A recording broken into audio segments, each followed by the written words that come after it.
I didn't know what I was seeing, but it must have been part of the aircraft passing the front of my house and landing on Sherwood Crescent. The sky just turned bright orange. It was the most almighty explosion. The whole house shook. I couldn't move because of the shaking of the house. And I put my hand over my head and looked at the ceiling thinking, the house is going to collapse. And I really thought, this is where I die.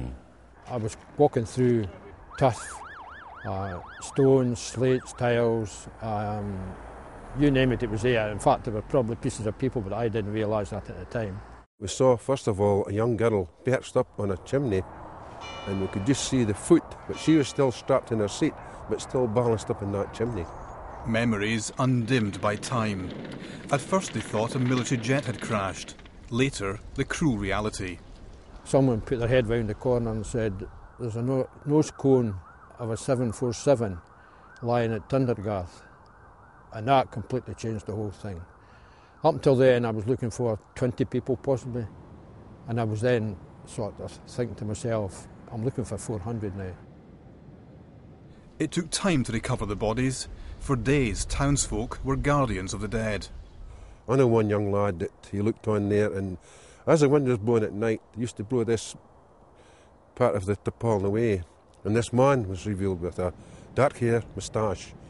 He says to me, he says, you know, I've got to know that guy. He says, because I see him every day.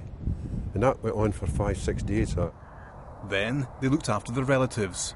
Many sought spiritual solace from the parish priest who'd miraculously survived the carnage of Sherwood Crescent when 11 neighbours died.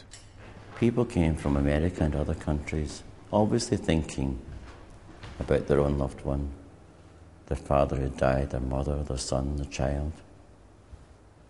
But as soon as they reached Lockerbie, they looked about and they saw what had happened to this town, to this community, to this people. And their hearts were filled with sympathy for us. And they responded to us in our sorrow as we responded to them. Mutual compassion led to friendships that have stood the test of time.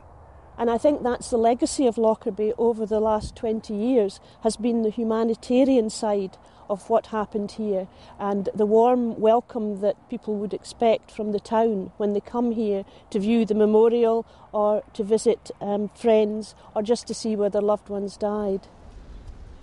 Opposite Thundergarth Church, the field where the Maid of the Sea's nose cone came to rest.